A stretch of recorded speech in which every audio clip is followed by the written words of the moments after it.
Just recently, Nintendo released the first game for their new IP, and that is ARMS for Nintendo Switch. ARMS is basically a 3D fighting game where you use, for the most part, characters who are in their world or some of the rare cases of people having springs for arms, and they use them in fighting tournaments. Other than that, this is your typical fighting game. There is no story. Well, this is the usual now, with the charming characters in this game and fighting games like Marvel vs. Capcom Infinite getting a story mode. It makes me wish there was one. However, it's not a big deal in a fighting game, but what is the gameplay. You can either use motion controls with a pair of Joy-Cons or standard controls with a Pro Controller, sideways Joy-Con, or when the system is in handheld mode. The way the game works is that you have swappable arms that will have different outcomes when used. For example, you can use a Guardian arm as a shield, or you can use a Blower arm as a punch that bounces on its way to your opponent. The arms also have weights that differ between each other. For example, if you have a bigger arm, then while it will move slower, it will also be able to knock out smaller arms on its way to your opponent. With all these different arms you can unlock for each character, and the fact that both arms you have equipped don't have to be the same type, it gives the game a big focus on strategizing by picking what arms work good with each other, as well as your playstyle. Now for how you use arms. If you're using motion controls, then you tilt the Joy-Cons left and right to move, toward each other to guard, and of course you punch to punch. You can also tilt the Joy-Con while punching to curve the punch. Although there are actually some parts of the motion controls where you use buttons. For jumping and special attacks, you use the two bumpers, and for the rush attack, which is where your attacks are stronger for a small amount of time, you use the triggers. As for the standard controls, you use X and Y buttons for jumping and using your special, the triggers for punching, the bumper for using the rush attack, and the left analog stick for moving as well as guarding. For curving your punch, you just move the stick while punching. While using physical controls is more precise, the motion controls are very fun to use and are some of the best motion controls I've seen in a Nintendo game. For me, it just depends on how I feel like playing at that certain time. There is one type of control I didn't mention though, and that's using the Joy-Con sideways. And while I'm not a big fan of this setup in Mario Kart 8 Deluxe, without a strap or better yet a steering wheel, it works surprisingly well in ARMS. The problem I had with playing Mario Kart 8 with this is that I would have to hold down those tiny triggers to drift whenever I didn't have a strap with me, but in ARMS the only thing mapped to those buttons is the rush attack, and the actual punching is set to two of the four buttons on the front of the Joy-Con, so it's much more comfortable since you don't use the rush attack not nearly as often as you do drift in Mario Kart. Now there is one more thing that I didn't go into for the characters, and that is their special attacks. Each character has their own special attack, which makes them unique from each other. Some notable ones are how Min Min uses her special attack to kick away arms, and how Helix can turn to a blob to slide around the arena, which is a much faster speed than walking. Speaking of characters and arenas, there are a total of 10 of both, each character having their own stage to go along with them.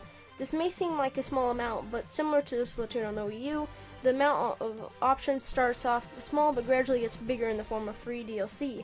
And also just like Splatoon, I thought it was a great idea they are doing free DLC. It's part of why Splatoon was so successful, giving people a reason to come back to a game that Nintendo is trying to sell and it has a fresh new series. But there is one thing that hasn't been confirmed to get anything in the form of DLC from that Splatoon did, and that is new modes. This game does have an impressive amount of modes for a fighting game, but as I said earlier, it's still lacking a story mode. The game has a Grand Prix mode similar to Classic mode in the Super Smash Bros. Series, where you face off against one or multiple fighters at a time in a row until you reach the final boss, which I'm not going to spoil, thus winning the Grand Prix. After that, we just have a bunch of ways to play the same game but with different people. Versus is for local multiplayer, party matches, random battles online, ranked match is the same but competitive, friends is also the same thing but only with your friends, and local is where you play against other people with you that also have a Switch and the game. But the good part of this is the different ways you can play these modes. There's one-on-one, team battle, volleyball but with punching, hoops where you grab the other player and dunk them, skill shot where you smash targets for points, and 1-on-100 where you see how many fighters you can beat. While I prefer one-on-one, I did get some fun out of the other modes, and it gives some variety to the game that is much needed. And just to comment on the online, it is actually some of the best online I have ever seen in a Nintendo game. While the Switch's online itself has a horrible connection, when the Switch does have Wi-Fi, this game runs flawlessly. I've never seen a game where someone was disconnected, and I'm honestly very surprised on how good it is. Overall, the game is really fun. There's a bunch of modes and ARMS, good gameplay, and good online. I definitely don't think this game is just some glorified Wii boxing, but I wouldn't call it the new Splatoon either.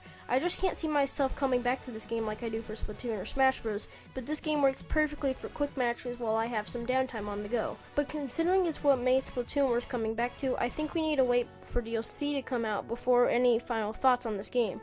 As of right now though, can I recommend this game for a $60 price tag? I believe so.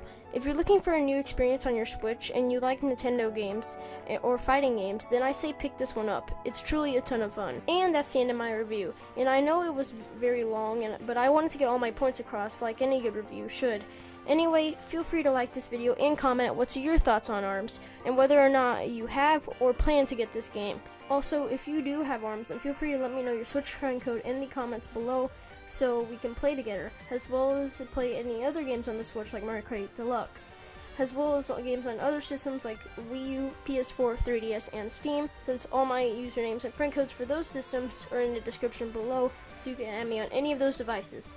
And one more thing, be sure to follow me on Twitter if you have it, since I do tweet about a lot of things that I don't usually make videos on, and you'll be able to know what the next video is about in advance. And that's all I have to say, so I hope you all have a wonderful rest of your day, and without further ado, I'll see you guys next time. Peace.